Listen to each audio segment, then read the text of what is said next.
or just celebrate, we love working with this place and we're tapping 5 kegs today. All that stuff is gone.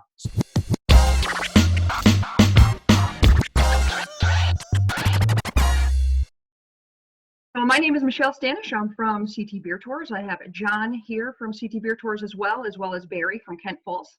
And what we kind of wanted to do was we were kind of brainstorming ways to kind of get some information to the public, keep everybody up to date of kind of what's going on, and what better than to reach out and ask actually the sources of what's going on, which is at the actual breweries.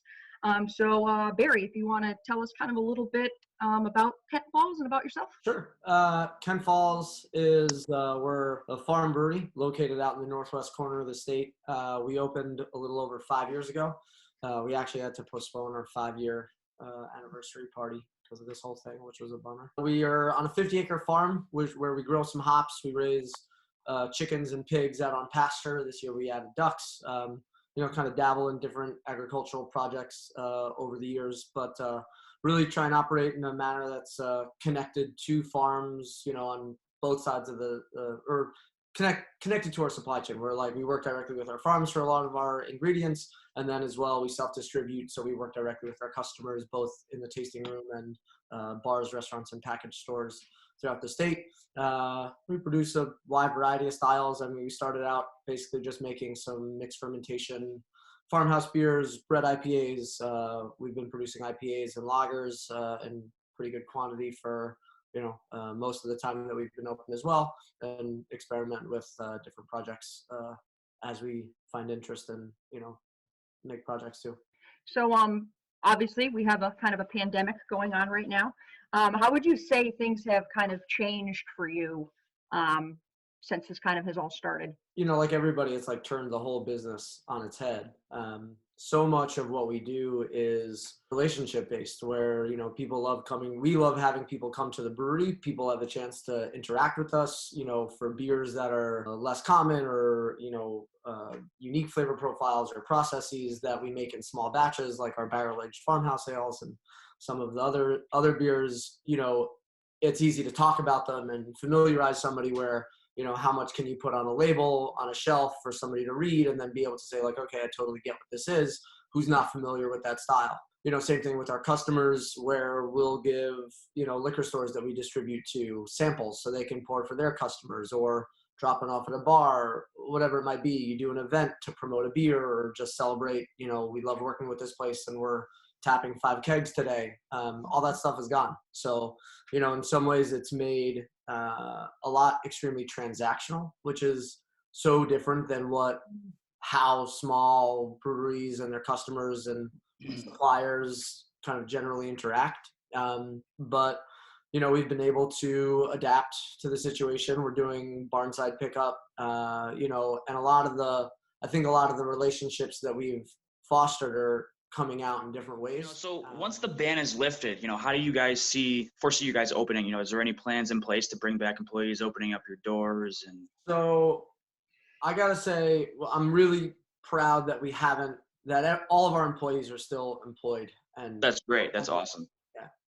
It's really meant a lot to us, and we knew we had to approach it as a team, and all of our areas of operation are still functioning and have been for the 8 weeks, granted in different capacities. So, we're still brewing and packaging and transferring. So our production team is certainly busy.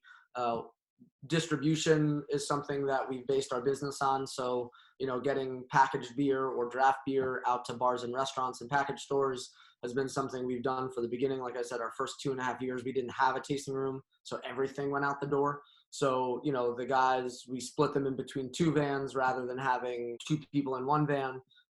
So we've been getting a lot of beer out to our package stores, and our tasting room staff is doing curbside pickup. So everybody's been operational, thankfully, and employed, and, not had any real adjustments there.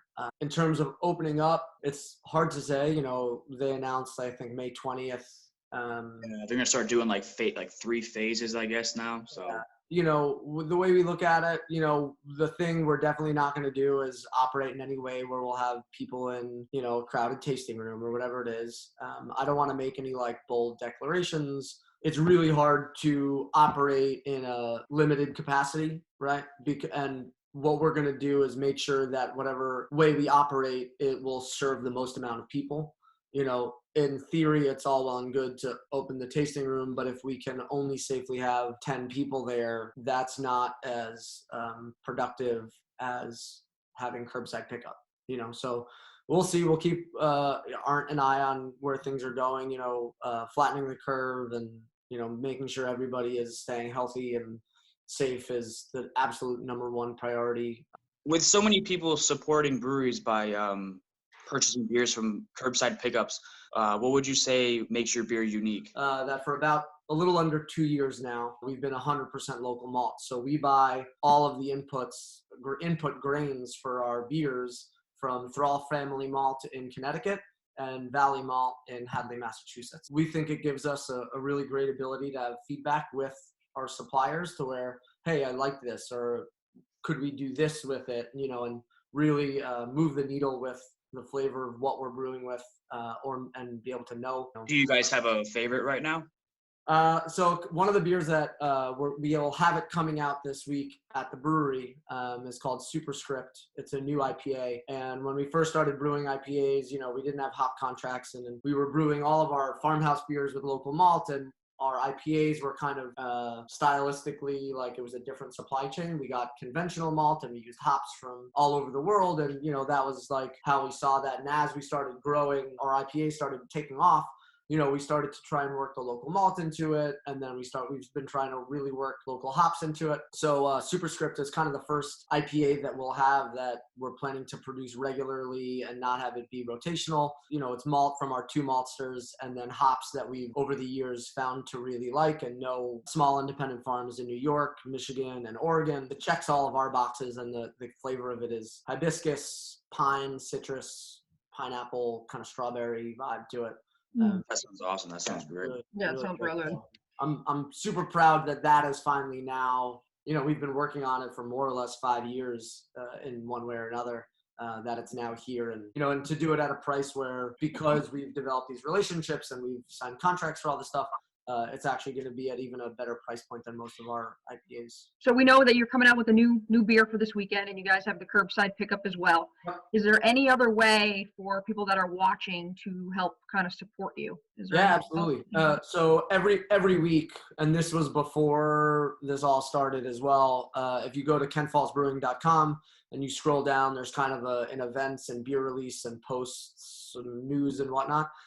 We post our distribution details. So if you're not able to make it up here, you know, obviously buying from us is it's the most support financially that we could get.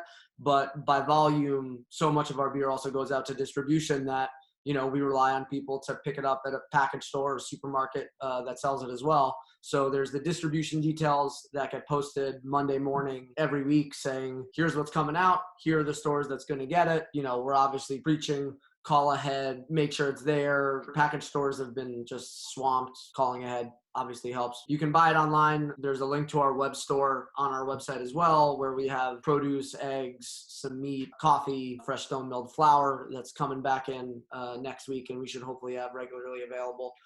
So yeah, I mean, either way, you know, if you buy what we make, that's obviously a huge help, and it's regardless of the channels where we send it. Awesome. Yeah. I want to thank you for taking your time out of your day to sit and chat with us. I also want to thank whoever's watching. And in closing, I just want people to remember CT Beer Tours. If they're pouring, we're touring. All right. Thank you guys so much, and I hope everybody's staying safe. Yeah, you too. And can't wait to come back out there. Can't wait to have you guys. We'll Yeah. organize something special. Thank you. Bye.